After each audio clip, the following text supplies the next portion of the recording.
Sinasabi ni Governor Boy Umali, utang niya sa nagkakaisang mamamayang Mindoreño ang kawalan niya ngayon ng katunggali sa pagiging punong lalawigan.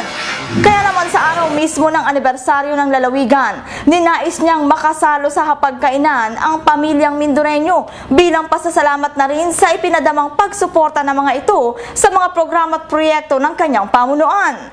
Matatandaang naunang naganap ito sa panahon ng panunungkulan ni dating Governor Bartolome Marasigan. Muling isinagawa ngayon ni Governor Umali na higit pang pinasigla at sinuportahan ng sambayanang Mindoreño. Narito ang report. Pagkatapos ng awarding ceremonies kaugnay ng 62nd founding anniversary ng lalawigan sa Capitol Grounds noong Nobyembre 15, pinangunahan ni Gobernador Alfonso V. Umali Jr.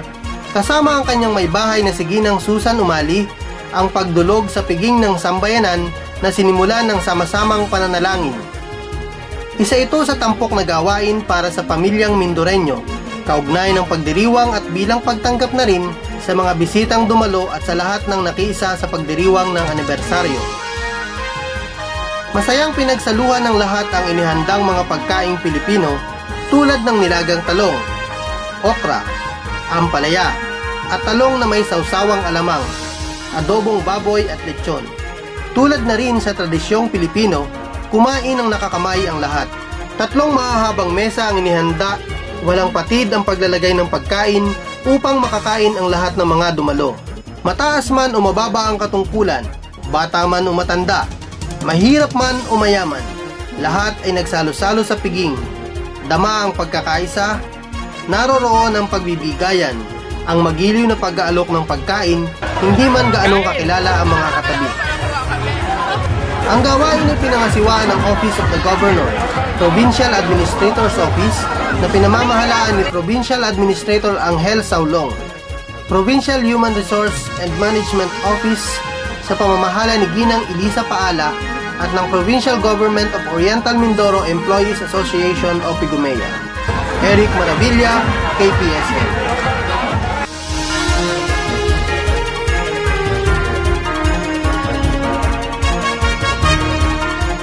Susunod, Historilyo, Carandan, Solas at Bunyag, pinarangalang 2012 Outstanding Police Officers. Mangge ng pinamalayan, nanguna sa bike competition. Libreng serbisyo medikal ipinagkaloob ng PHO sa programang Kalusugan Mo, Sagot Ko. Humigit kumulang 1,000 aplikante na serbisyohan ng Job Fair 2012. At tapok namin sa edisyong ito ang mga nakatutuwang tagpo sa pagdiriwang ng 62nd founding anniversary ng Oriental Mindoro sa seryeng Dito Kayo ang Bida ni Randy Digma. Tutok lang po, magbabalik ang KPSM makalipas lamang ang ilang palaala.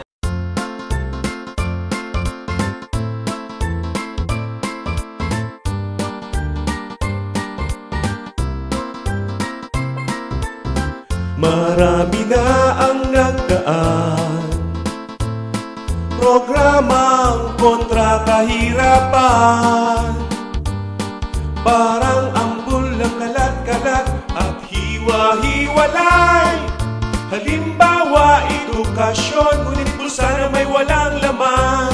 Ngunit bakit tila hindi maramdaman? Ngayong kaarawan ng silangang Mindoro, sama-samang iangat pamilyang Mindoreño. Sa pag-unlad maliliit, di dapat maiwan. Silang tulungan, buhay ay iangat. Yan ang tanda ng ganap na pag-asenso ng silangang Mindoro.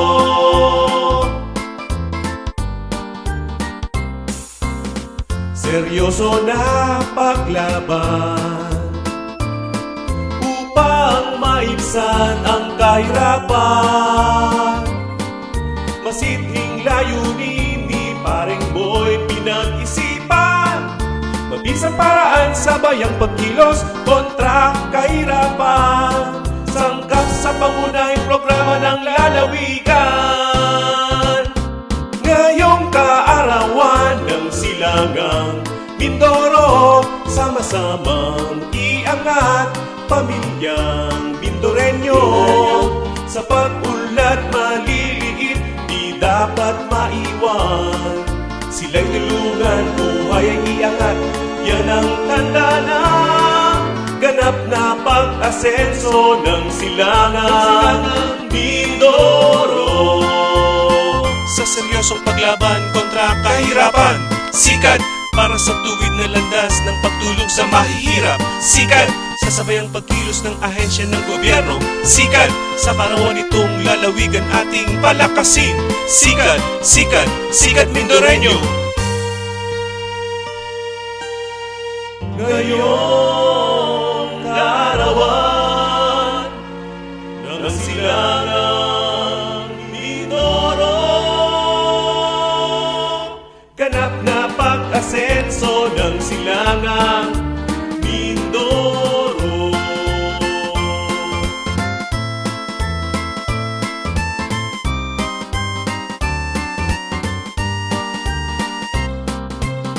Sikat Mindoreño, sikat Mindoreño, sikat Mindoreño.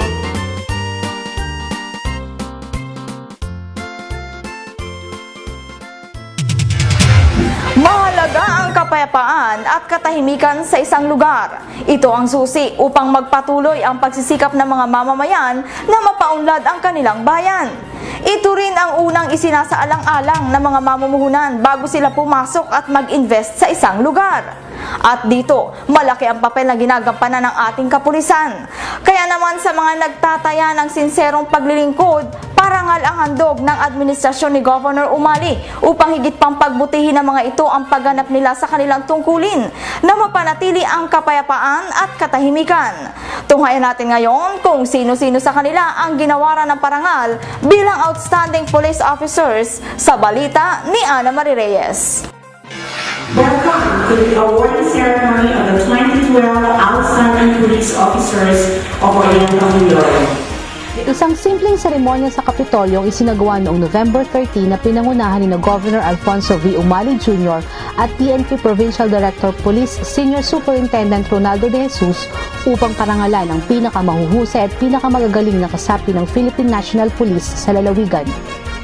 Ngayong taon, kinilala at binigyang parangal sina SPO3 Ismael Historilio, Chief Investigator ng Mansalay Police Station, SPO1 Wilfredo Santa Maria Carandan, Intelligence Section Chief ng Nauhan Municipal Station, SPO1 Tobias Solas, Assistant Investigator, Police Non-Commissioned Personnel ng Gloria Municipal Station, at PO2 Alexander Bunyag, Intel Operatives Technical Support Platoon ng Provincial Public Safety Company ng Mimaropa.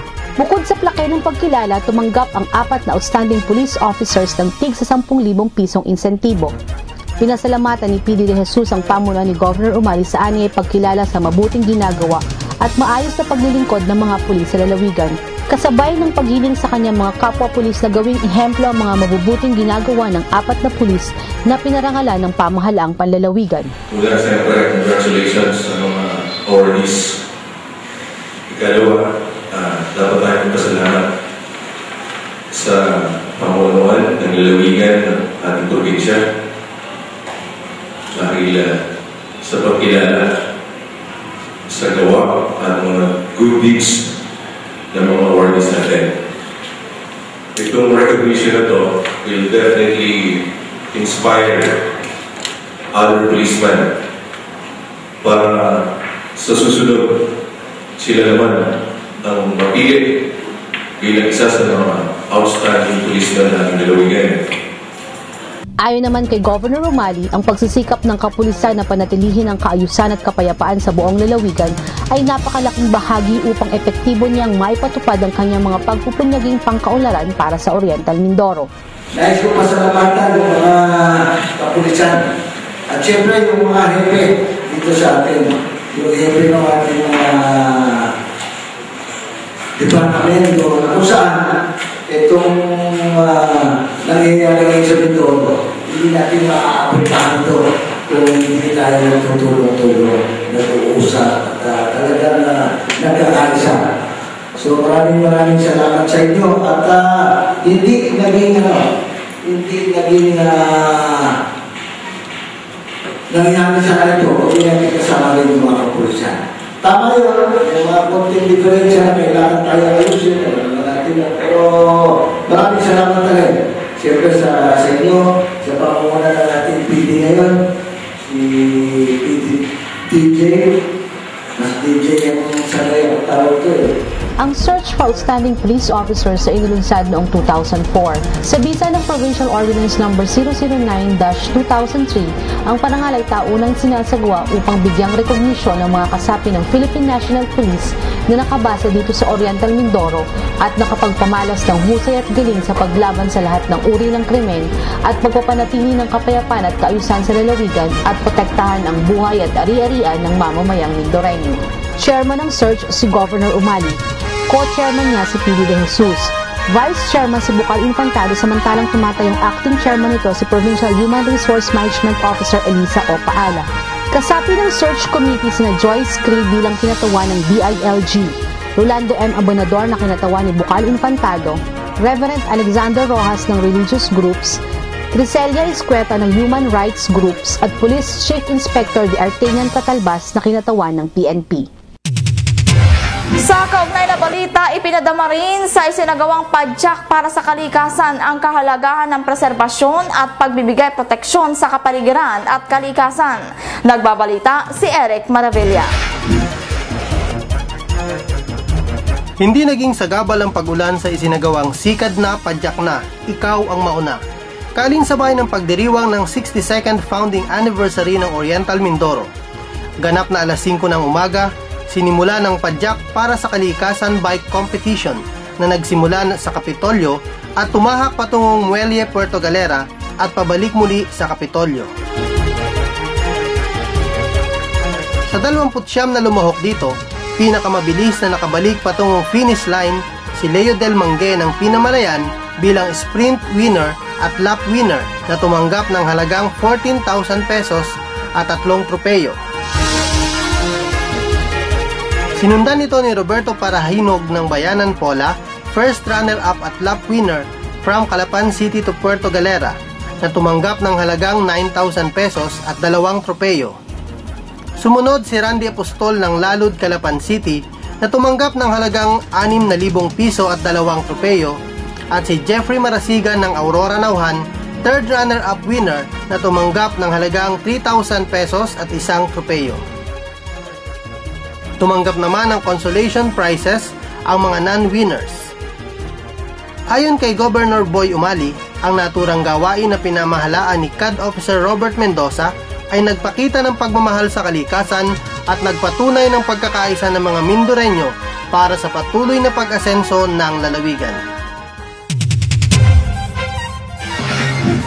Bilang pasasalamat ni Governor Umali sa pakikiisa at pagsuporta ng mga kawani sa mga programang ipinatutupad ng Kapitolyo, isinama ng pamahalaang panlalawigan ang mga ito sa pinagkalooban ng libreng serbisyo medikal na inihandog ng pamunuan ni Governor Umali sa pamamagitan ng Provincial Health Office. Nagbabalita si Randy Digma.